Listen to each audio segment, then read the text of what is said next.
Audie Sanchez had a long history of mental illness. For half a decade, she was in and out of hospitals and was diagnosed with multiple forms of psychosis. Audie first tried drugs in 2006. That was when the voices started. Her drug use resulted in her moving to Austin, Texas, where she was hospitalized again and diagnosed with psychosis.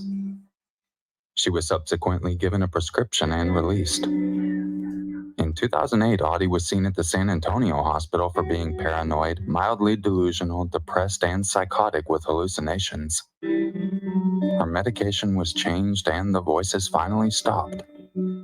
Yet the price of her medication resulted in her stopping them. Not long after coming off the medication, Audie got pregnant. While pregnant, she saw a counselor for depression, yet declined any medication. After her baby Scott was born, she slipped further into depression and the voices began again. On July 20th, 2009, Audie was taken by emergency services to Methodist Hospital. Audie was suffering from auditory and visual hallucinations as well as delusions. Audie asked to be admitted to the hospital's 31-bed inpatient psychiatric unit in regards to the voices she heard and because her baby Scott's face was changing. Instead, she was discharged to the care of her sister. From there, her feelings of paranoia increased. Audie brought her son to her sister when she wasn't feeling right. After her sister thought she was fine, the baby was returned. While the rest of the family slept, Audie started to listen to the voices. She killed and dismembered Scotty. Her sister awoke to Audie screaming and upon finding the scene called 911. Oh my God. I needed ambulance at 351 Wayside Drive. One Wayside? The house. It's an emergency. Okay. And what's going on? What's the emergency? I'm sorry. What's the emergency? What's going on? My sister, she's her child. Hello? Tell me what's going on. Don't talk to the other people. Talk to me. My sister she's hurt her child. She hurt her child. How did she do that? What's going on with the child? The baby is dead. What did you say? The baby is dead. The baby's 3 weeks. Not 3 weeks old. 3 weeks old? Not even 3 weeks old. Please. What did she do to him? She stabbed him. There's blood all over the head. I don't know. All right, man. Connect me up to the police, okay? Yeah, I'm here. All right, go ahead. What's your name? My name is Sister Garcia. Where's your sister? I'm sorry. First of all, where's your sister? She's sitting on the couch. She's gone crazy last night. She was hearing voices. She kept bringing me the baby, and finally she calmed down, and I took her back to the baby. And then now I just woke up to her screaming. How old is the baby? Not even 3 weeks old. The baby's dead. The baby's dead. She needs somebody call. Okay, there are other ways, but okay? I need the keys so I can open the front door. What? Ma'am? Yes. Do not touch the baby. Don't disturb anything in the area there, okay, right? My mom was holding the baby. My mom was holding the baby. She wants the baby down. All right, ma'am. Everybody's on the way to help you, okay? Oh, I need to find the keys for the front door.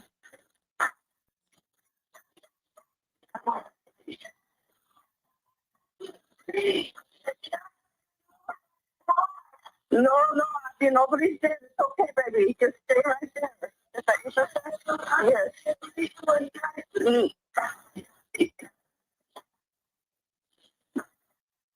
Oh my God, I can't believe it.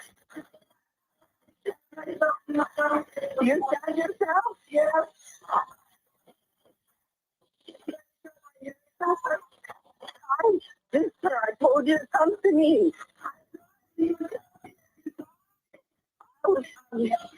You are not happy. I'm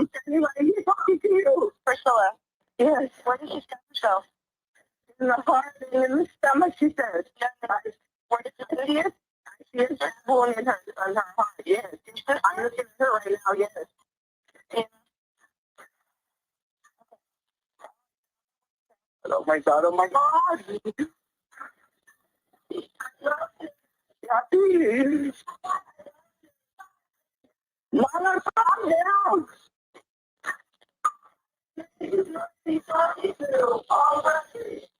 Mama, I'm on the phone with you right now. I can't call him right now.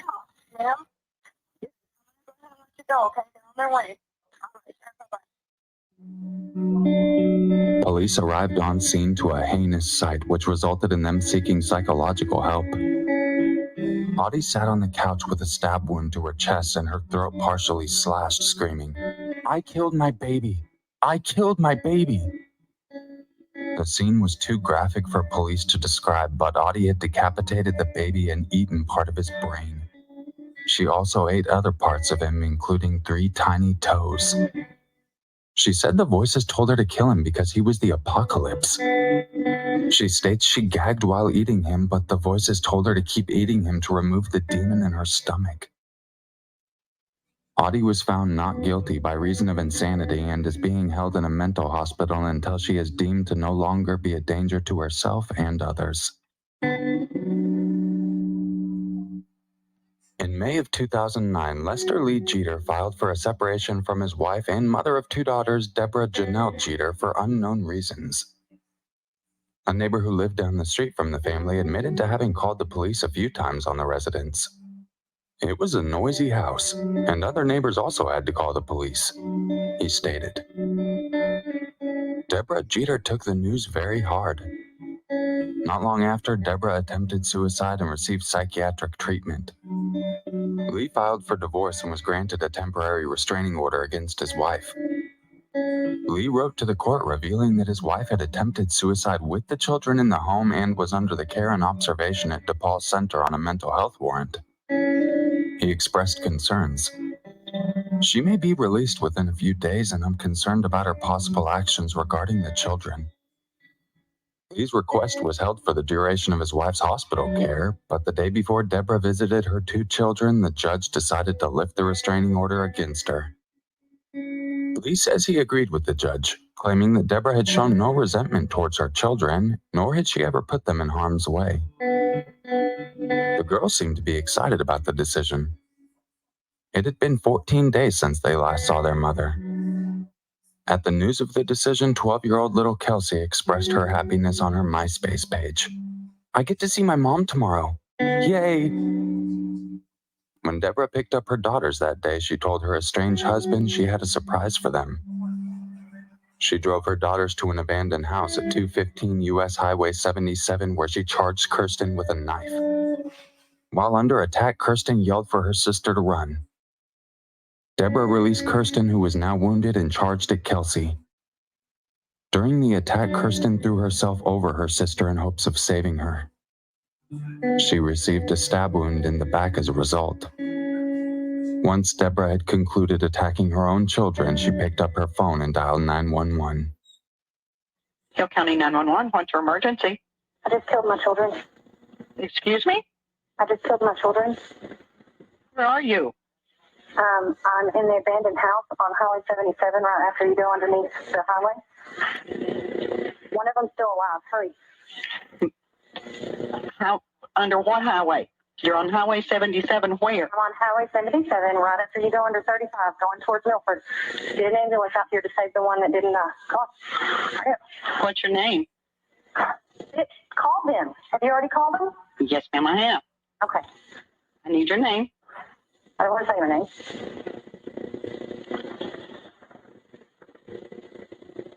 Hello? Hello? Are you still there? Yes, I'm still here.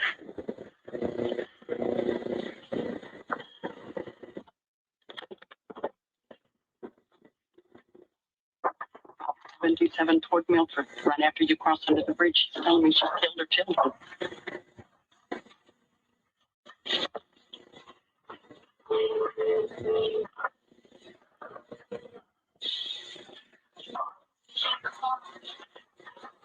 Are you in your car? No, I'm not in my car. I'm in the house walking around. And one of them's still alive for real. She's asking to be saved, and I couldn't handle that. And so now She thinks she's in an abandoned house. it's been a long time. She might already die because she's bled out a lot. And hold on. What, baby?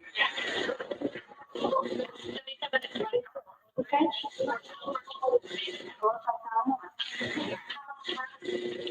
She said, please send her. Okay. Well, we've got people en route. Get an ambulance because one of them's still alive, she said. Can you tell me what happened? Ma'am? Hello? Ma'am? Can you tell me what happened? Can you get the door open? You can't get what door open, darling? The front door, so y'all can come in. I'll get here. Why won't it open? I don't know. Hold on.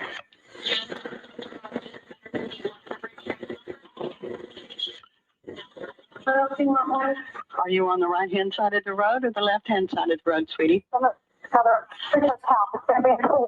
No, Okay, they're coming. They're coming. I would just want to try to clarify exactly where they are. Can you tell me what happened?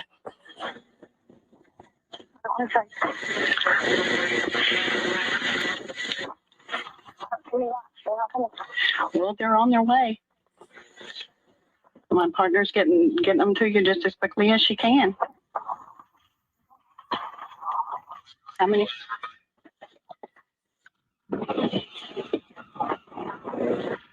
How many children do you have? Huh? Two? Is dead. One of them is dead. She's dead, but the other one, she wants to be saved, and she needs to be saved, and I don't see any lights. Tell me to get the fuck out here. Honey, they're coming. They're coming.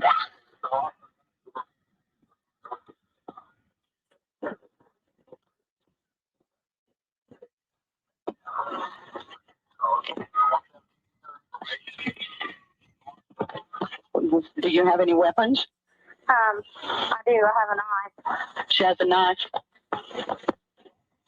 Should I throw it away? No, ma'am, just put it in. She's got a knife. Hurry. Okay, tell her we're on our way. Give me. Can you not tell me what your name is? Huh? What's your name, darling? I'm not telling you my name. I'm off the door. How old are your children? Hold on. Is it in? Hurry up. Honey, they are coming. They're on their way. You should be hearing lights and sirens. Seeing lights and hearing sirens.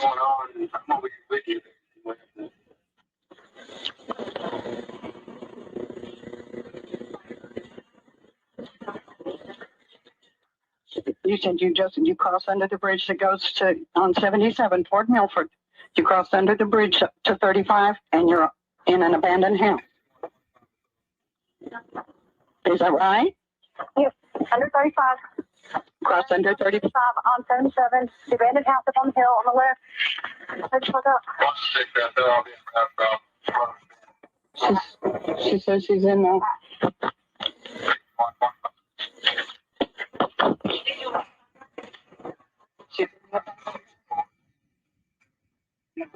Yes, it's in the house on the hill.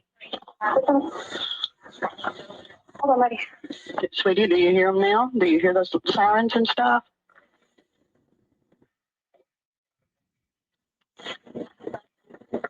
She's...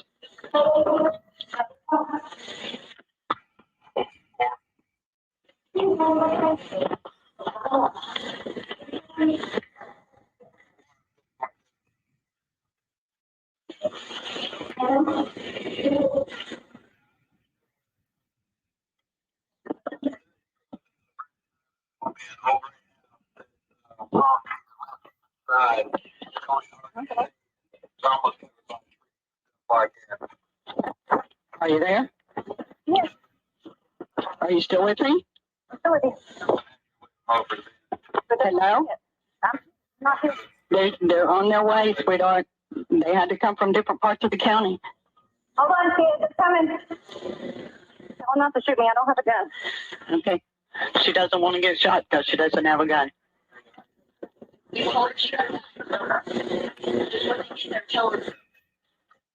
Okay. When they get there, I want you to lay the knife down. When you get the door open, I want you to lay the knife down so they can see that you don't have any weapons. Okay.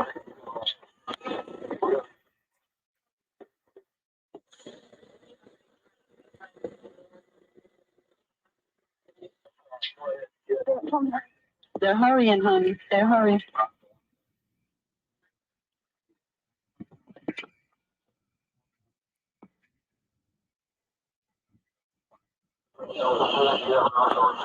Okay.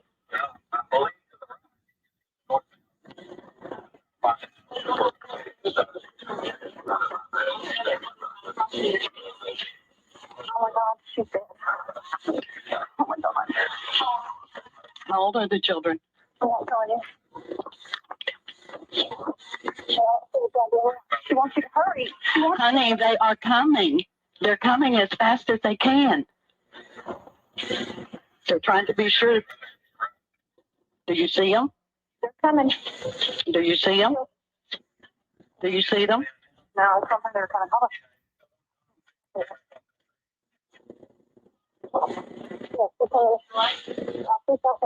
Can you see the lights? No, I see something down at the end of the road. It's car lights, but not fire lights, not police lights. She says At the end of the driveway. she says they're at. She I can hear see. signs. I hear them. Okay.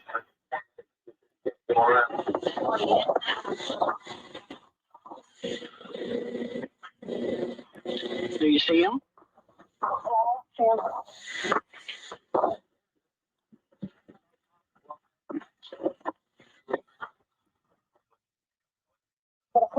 Okay, you need to. People coming up the driveway. I know, I understand that. I want. Driveway with my hands up. She stayed.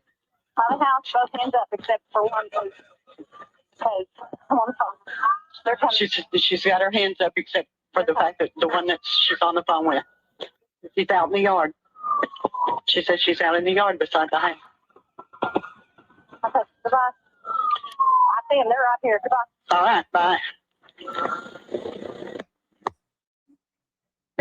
Deborah pleaded guilty to capital murder and attempted capital murder and was sentenced to life in prison without parole on May 27, 2010, in a plea deal that saved her from a death sentence and saved her surviving daughter from having to testify. Kirsten's selflessness barely saved Kelsey's life. Before being transferred, she met with her estranged husband and surviving child.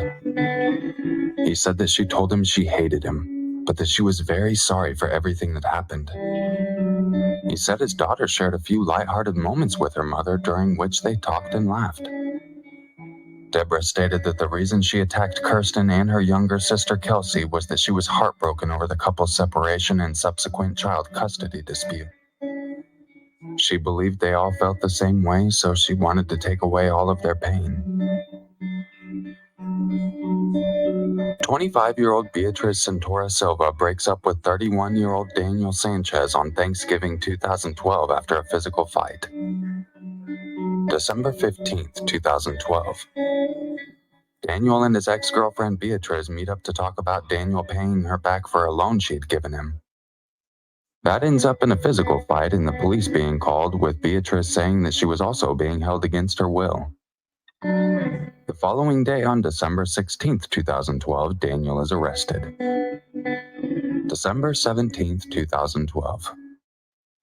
At 10 p.m. the day after being arrested, Daniel is released on bond and Beatriz is notified of his release.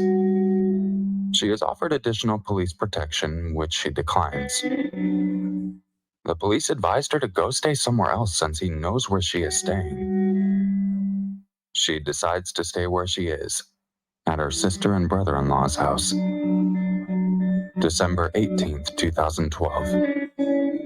6 hours after his release, at 4 a.m., Daniel shoots out the locks on the back door and enters the property.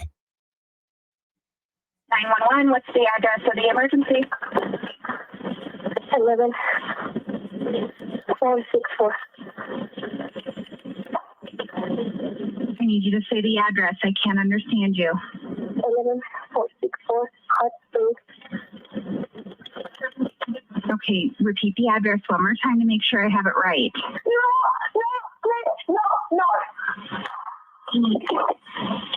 Hello?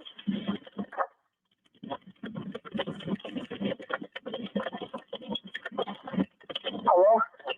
Okay, this Hello? is 911. What's going on? I just shot everybody right now. You just shot everybody? Yeah. Okay, what is your name? Daniel Sanchez? Pablo Sanchez? Yeah. Okay, how many people did you shoot? 3. You shot who people? Who did you shoot? My ex-girlfriend, because she was cheating on me with Roy. Okay. And myself, I'm going to shoot myself right now. Pablo, I need you to stay on the phone with me, okay? Just wait until we get there. Hello? Yeah. Okay, just stay with me, okay? Don't shoot yourself. Okay. Okay? Tell me exactly what happened.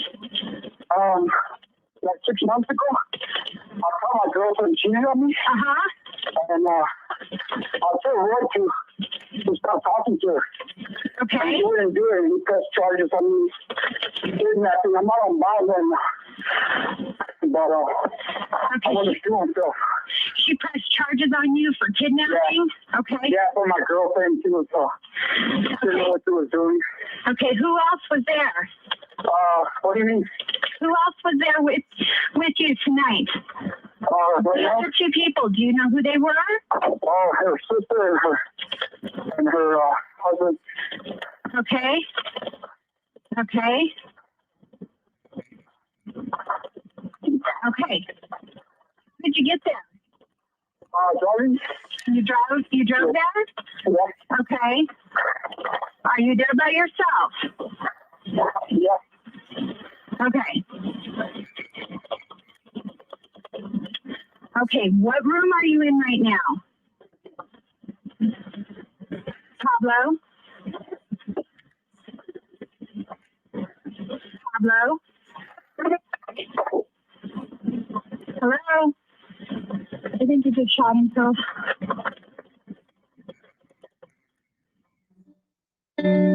Daniel Sanchez shot and killed his ex-girlfriend Beatriz Centora Silva, who had been staying with her sister and brother-in-law at their home. Daniel also shot and killed the couple, Maria Centora Silva, age 22, and Max Aguero Jada, age 32, before turning the gun on himself and pulling the trigger. A neighbor heard the sounds of what she thought was a cat in her trash can. After moving several bags, she spotted a baby. Being too short to safely retrieve the newborn, she went to her neighbor for help. The neighbor, Robert Englert, was able to safely remove the baby from the trash can. The woman immediately pulled out her phone and dialed 911. 911, what's the address of the emergency? Yes, there's a baby in our garbage can. And I thought it was a cat. I was outside just a minute ago. And I got my mother-in-law to come out and I was like, the trash bag's off and there's a baby in the garbage can. Is it alive? Yes. Okay. Is it breathing? I think so, because he sounds like a cat in distress. And I don't know how to get him out. Neither one of us are tall enough, and if we tip it, the grass is going to go over on top of him. Okay, just stay on the phone with me. No, we're going to want to see that. Oh my gosh. Okay, just stay on the phone with me. I'm getting some help on the way. Are you with the baby now? My mother and I are both outside. Okay. I can't reach him. How old does the baby look? It looks newborn. I mean, it can't be more than, I don't know. Oh my gosh. Okay, we've got some help on the way. Just stay on the phone with me, okay? It's gotta be newborn. I don't know. He's in the trash. Okay. Is it awake? He's moving. I can't see that his eyes are open. His head looks a little bruised on one side. Okay. I don't even know if it's he, but I'm assuming. Is he bleeding? And he's not bleeding that I can see. Okay. somebody buried him in our garbage because I was out taking the trash out yesterday too. We don't have very much in there. But they put him underneath and I thought he was a cat. I was out here earlier and I thought there was a cat in our bushes. We've got some help on the way. I'm sending the paramedics to help you now. Just stay on the line. I'll tell you exactly what to do next. I can't reach him because I'm not tall enough. Okay.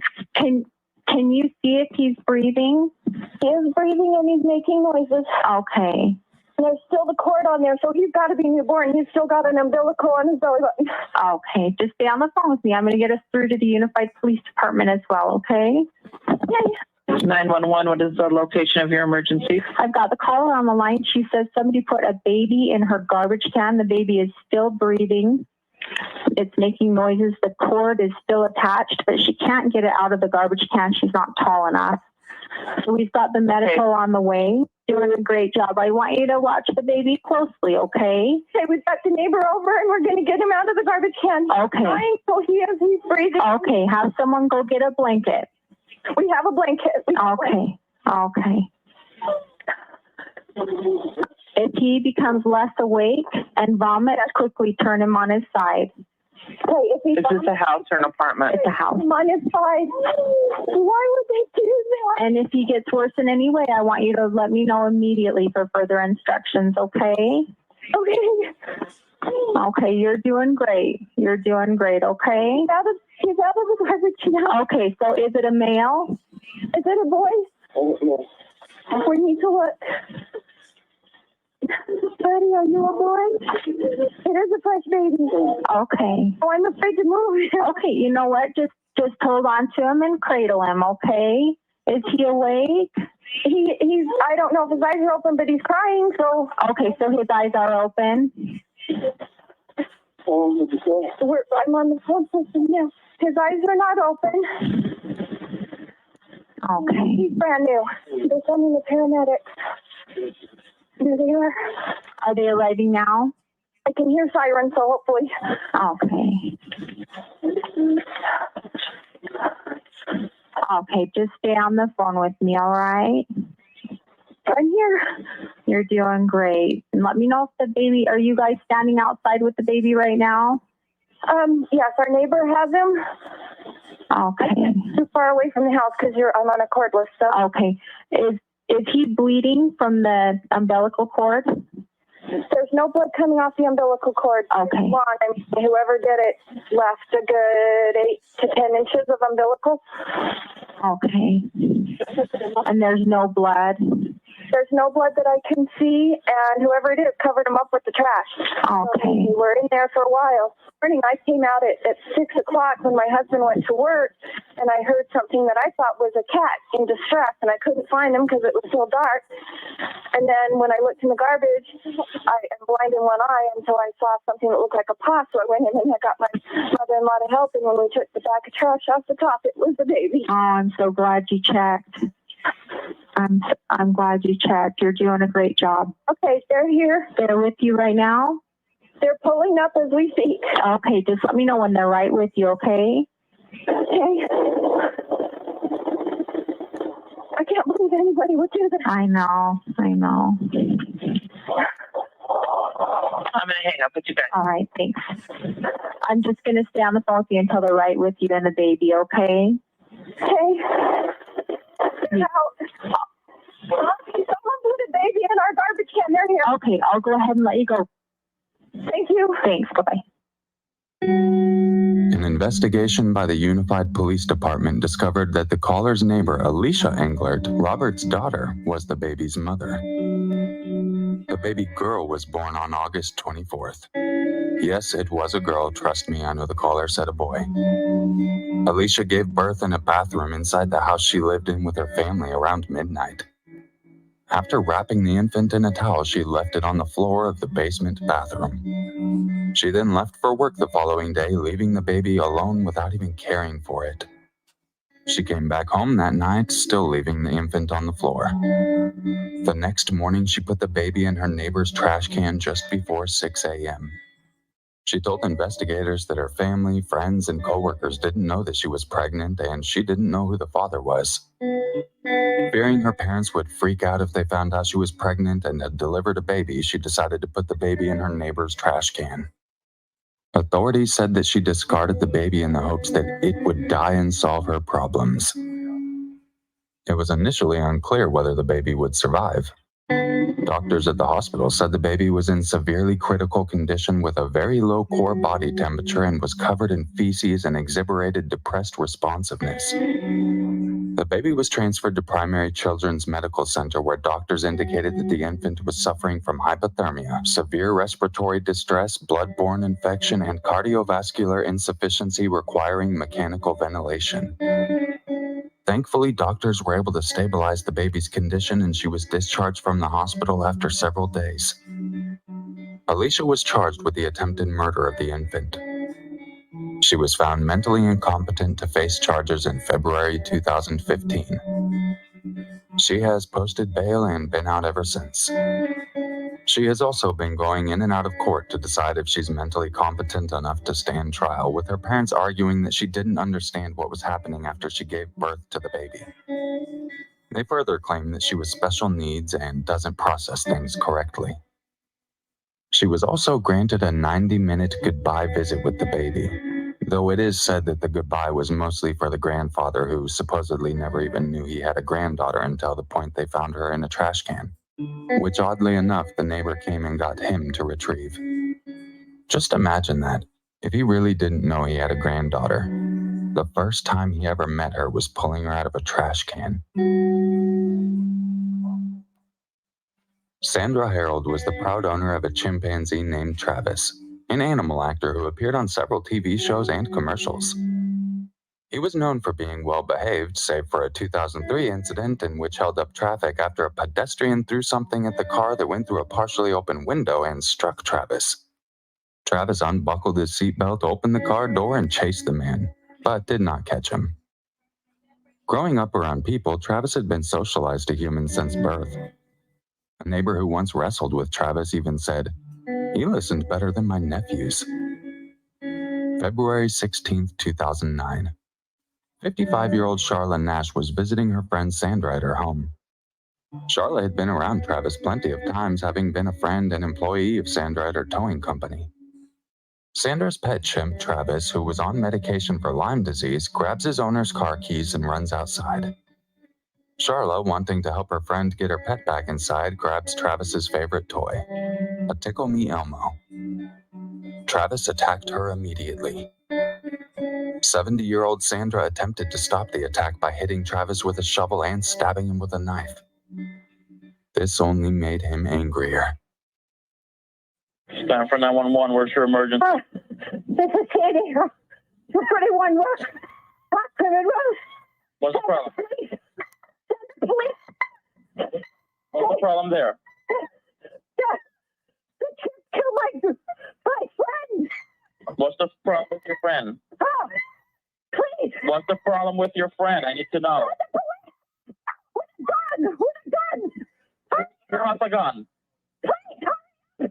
He's killing my friend. What is the problem? He's killing my friend. Who's killing your friend? My chimpanzee. Oh, your chimpanzee is killing your friend. He ripped her apart. Hurry up. With a gun. Hurry up, please. There's someone on the way. With guns, please.